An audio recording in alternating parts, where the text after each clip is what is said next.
Who gon' take it there? Who gon' take it there? Who gon' take it there? Who gon' take it there? Electricity, electricity, electricity, electricity. You know what's in the air. You know what's in the air. You know what's in the air. You know what's in the air. It's possibility. It's possibility. It's possibility. It's possibility. All right, so a little bit more on the Riyadh Comedy Festival. I know I've been talking about this a decent amount, but there's genuinely been a lot of discourse about it. It started as kind of something that people were chattering about on the internet, mostly in sort of the comedy or podcast fan community.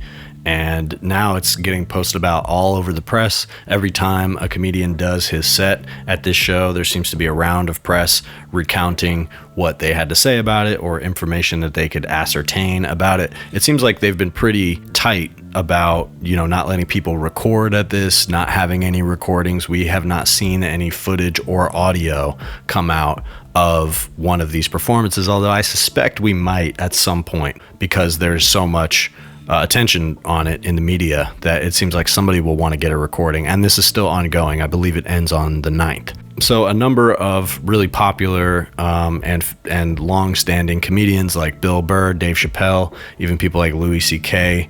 were slated to perform on this. There was some misinformation that went around that like Bill Cosby and Woody Allen were also on the lineup, but that's not true.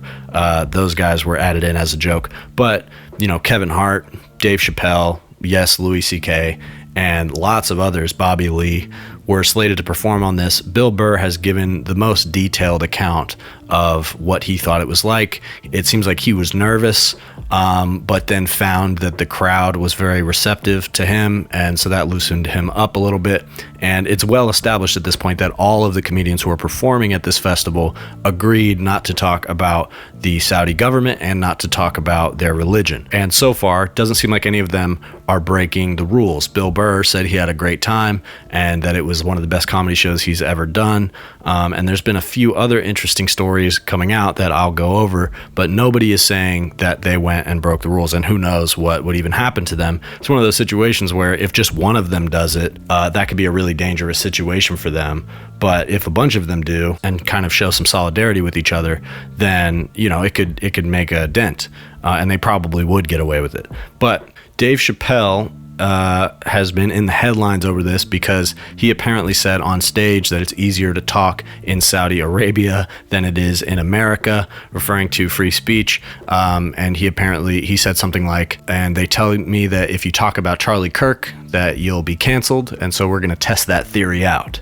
And those are pretty much the only excerpts that I've seen a few different articles discussing this Dave Chappelle set, and those are the only quotes. So I'm not going to pretend that that's like fully in context. It definitely seems like something he would say. I feel like I can see the angle that he's going for there, but at the same time, there may have been some additional layers to what he was saying and how he was talking about it. But it seems like if he had said something that actually challenges the strictures of what he had agreed not to talk about, we would have heard about that. So it seems like that's about as far as he went, is saying the thing about Charlie Kirk and saying, well, it's easier to speak here in Saudi Arabia. So he's been getting a lot of shit for that, and rightfully so. It's kind of the opposite of what the Human Rights Watch, one of the organizations that was calling out this comedy festival and saying that it was, intended to whitewash the Saudi regime and their crimes.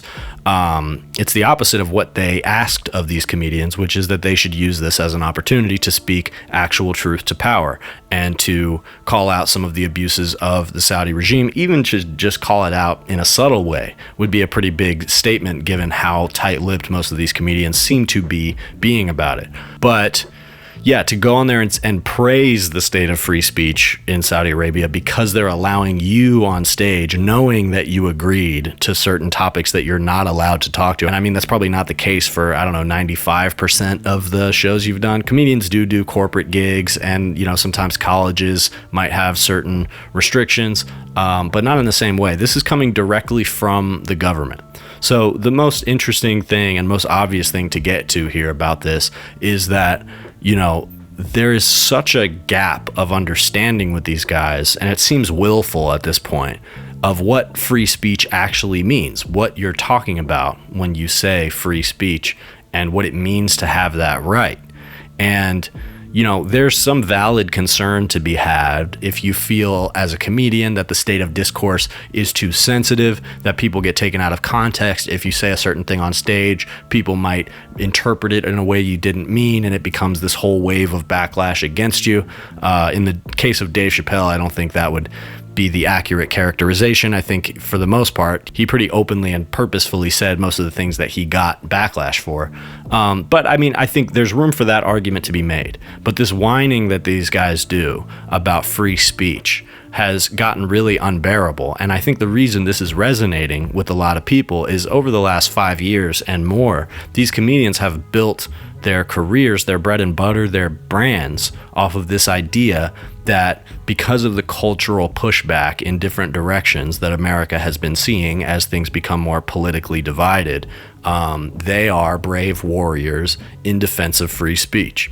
And then for them to sign on to this festival where there's directly some restrictions on their free speech, and like I said, that may have happened at other points in their careers. Most of the time when that happens, comedians have a tendency to break those rules because what's the worst that's going to happen? Maybe they'll take some of your money away or not invite you back. But especially if they piss you off or there's some kind of like powerful evil entity, then yeah, you get a couple shots off. That seems like the tradition, right? But then there's also the aspect that these restrictions are not coming from, I don't know, a university or a corporation that has the right to, have some restrictions on free speech. Maybe a university a little bit less so, but corporations definitely don't have to abide by your free speech. They're allowed to have whatever restrictions they want. But these restrictions are coming directly, not just from the government of Saudi Arabia, directly from the crown prince. This is being paid for out of the pocket of the crown prince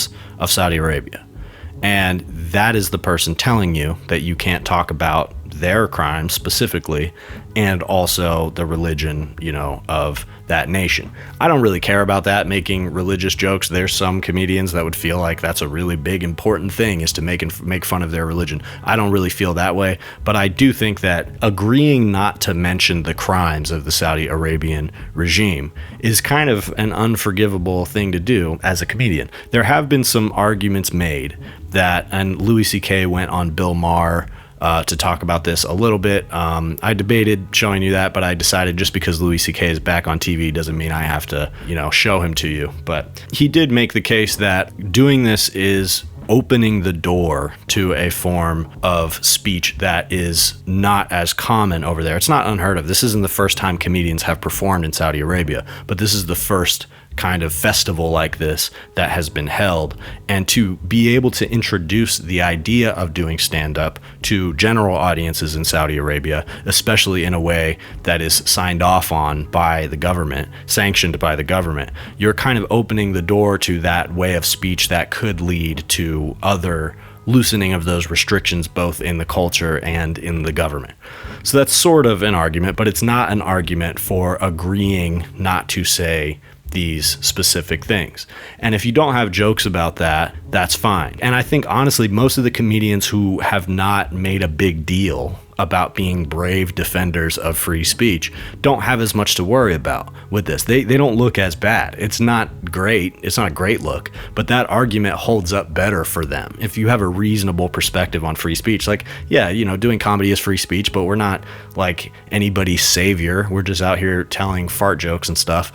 I think the comedians who have had that take on it over the years ended up looking a lot better, and, the ones who have made a big deal about being brave free speech warriors, they look like ridiculous hypocrites. And especially this thing with Dave Chappelle about he's kind of posturing as though what he's doing on stage in Saudi Arabia is free speech, although he is still abiding by the rules to not mention the two things that he is not supposed to mention.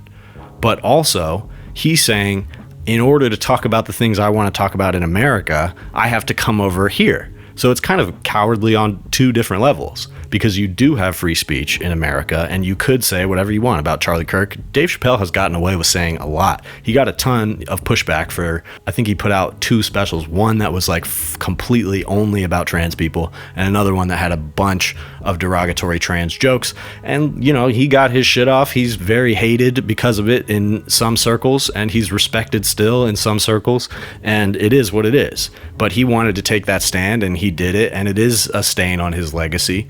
And yeah, you're allowed to do that. He also has meaningfully spoken against Israel in support of Palestine. That's great. He also felt the need to defend Kanye when he was going on his crazy anti-Semitic tear. So that was a questionable decision, although I will say that I think that was before Kanye went full Hitler mode. But he did that on SNL, and I know that they didn't want him to talk about that. I think he mentioned something about that at the time. And so that's an example of him testing the boundaries, and he does do that, but he's doing it in a different way than what an exercise of free speech, the First Amendment, is. Because, talking about Israel and the crimes of Israel, saying things that would get you put on certain lists by the current administration, that is an example of exercising your free speech, or even the Charlie Kirk thing. But doing it in Saudi Arabia and acknowledging that you're going to get less trouble for it over there, but not saying the things you could say about Saudi Arabia that you know would get you in trouble there, way worse trouble by the government, could get you persecuted, harmed, jailed, or even killed by the government. People literally get killed in Saudi Arabia recently by the person you're performing for. And that's another important thing that people visualize here. This is not just a show that's sponsored by the government, put on by the government. This is like the royalty of Saudi Arabia deciding they want to see a comedy show and putting money into it to bring all the best comedians out to come and perform for them personally. And there are other political ends to this. It's part of a larger project meant to make Saudi Arabia more of a destination for culture and to appear to be a more liberalized society. But these human rights organizations are pointing out that they have no interest in changing their treatment of journalists, nonviolent drug offenders, gay people. So it's an exercise of privilege, obviously, to go and take the check and say these things on stage that you know aren't going to get you in trouble there, because it's agreed upon that you're allowed to talk about these things. He talked about trans people. Apparently a lot of jokes have been made about trans people. And look, to be fair, this is stuff that Saudi Arabian audiences are not that used to hearing about. So there is some value there. And if you can completely take the reins off of every other subject other than the power structure and the religion structure of Saudi Arabia, that's a lot that we get to talk about that doesn't normally get talked about in this culture. And that could open the door to some interesting things. So there's something to be said for that. There is another comedian named Jessica Kirson who said she has come out and apologized for doing this show. She says she sincerely regrets it. This is interesting because in Louis C.K.'s interview with Bill Maher, he uses her as an example to say that a lesbian comedian who was doing her material about that got a standing ovation there in Saudi Arabia. Not saying that this makes it a great, wonderful thing, but saying that that's interesting, that there are interesting cultural moments happening here. So it's also interesting that she is the only comic so far that has come out to say that she sincerely regrets this. She's going to give the money that she made to human rights organizations, which I think is genuinely a good way to fly in the face of the Saudi regime. Take the money that they give you and give it to the type of organizations that work against them.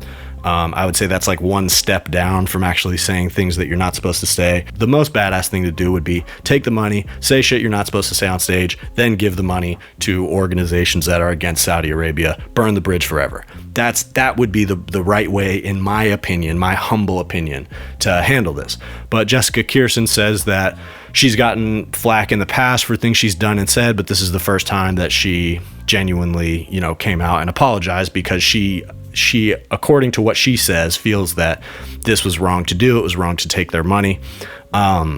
So this is an interesting cultural moment. It genuinely is. And I think it's really, really important for people to take away from this the difference between free speech in the sense that you can say what you want with minimal pushback, and people will give you a free pass, some artistic license, some good faith, so that you can say a lot of different shit, maybe say some edgy things or things that are harsh to hear, and get away with it and get paid for it and live a comfortable life.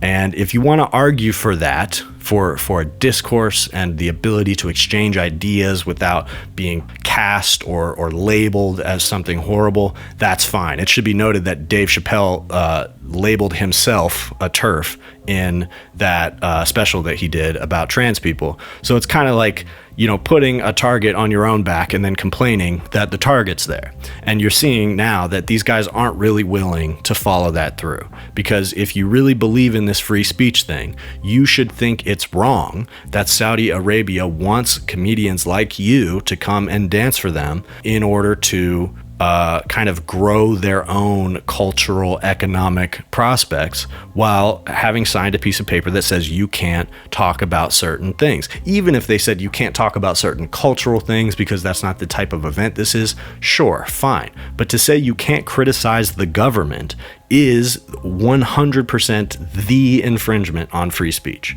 That's how free speech works. That's exactly the privilege they don't have in Saudi Arabia. And so I don't know what the result of this is going to be in terms of people genuinely remembering this about these comedians, it having some kind of meaningful impact on their legacy. I'm not sure. I wouldn't hold my breath. But at the same time, this does seem to be making an impact, and it's at a time where a lot of comedians gained a lot of momentum off of this idea that they are beacons of free speech and that what they have to say somehow has relevance because of that. I think this is genuinely going to hurt that cultural impression, and it wouldn't hurt to bring this up every now and then when these guys pipe up. But look, as I've noted, they're going to keep going with their careers. They're not going to stop. This isn't going to be a career-ending thing. Who knows? We could see some backlash and some consequences that are unexpected, but for the most part, I think they're just going to move on with their careers. That's certainly what they're banking on. But I would say as free speech is coming under more and more repression in this country, actual repression, real repression. The one thing I'll give Dave credit for is that the issue that he brought up in terms of saying, I'm not allowed to talk about this, is Charlie Kirk. That is genuinely an issue that the government is imposing its will upon people to say that you can't talk about this. So that's great. You said it in Saudi Arabia. Now come do it on SNL. Come do it in America, because it's true that these comedians have the ability to affect the discourse. They have done it a lot. Dave Chappelle and a lot of these other guys that are on this list are able to package their ideas in a way that has ripples throughout the discourse, and they know that. And now is a time where they can genuinely come and challenge the narratives of the state in America in a way that could do some good, because they aren't going to be asked to sign any contracts saying that they don't do it. You do still have at least the pretense of free speech in America. So as Trump is militarizing the cities and authorizing these insane immigration raids, and all of this stuff is actively going on in the courts, one of the most important things that we could do is talk about it. And we do have the right to do that in this country. And they are trying to crack down on our right to do that in this country, on your very right to be anti-fascist.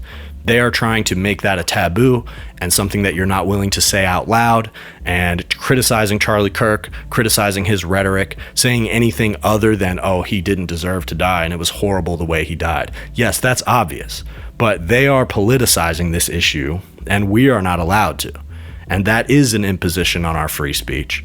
And that's the litmus test for me is if they come back and continue their careers, whatever, fine. But I want to hear some meaningful commentary from these guys about the state of free speech in America, because otherwise it was all just smoke and mirrors. And somebody like Tim Dillon, I'll give him credit that he's actively talking about that. He's talking about these crackdowns on free speech. Even Theo Vaughn, I quoted him on here the other day saying that he thinks the state is using the immigration raids to, create a surveillance state. And they're correct about this. They also advocated for it and helped these these politicians into power, but now they are actively recognizing and accurately recognizing these impositions on free speech. And so I would say that if people are caught off guard by this pushback and want to know what it means and want to know what it means about the state of comedy, what it means is that if you're truly a defender of free speech in America, now is the time. And there's plenty to talk about. There's plenty of material. And as I've also said before, and I'm going to keep saying this, right now is a moment where the government is shut down. And they are having negotiations about what the government is or is not going to fund going forward. One of the things that's in the budget bill that's being held up in Congress right now is funding for ICE facilities and funding for these contractors that are building this surveillance state. So right now is the time to be talking about that. Right now is the time to call your senators, specifically your senators, and anybody in Congress, any of your representatives, whether they're Democrat or Republican, whether you voted for them or you didn't. If you're concerned about the actions of ICE and the surveillance state, now is the time to call them and pressure them to talk about it, because none of them are talking about that. This shutdown fight is about, healthcare credits and shit like that, which is important. But nobody is talking about the impositions on the rights of Americans. And comedians have the ability to do that. And possibly more licensed to do so than the rest of us. So if you guys are real warriors for free speech, now is the time to prove it. Pressure getting pressed, do you feel it now? What even happens next, I don't really know. Voice carries less, can you hear me now? Soon as I get blessed, time's running out. Pressure getting pressed. Pressure getting pressed. Feel the pressure getting pressed. Yeah. Pressure, do you feel it now? I'm just saying this.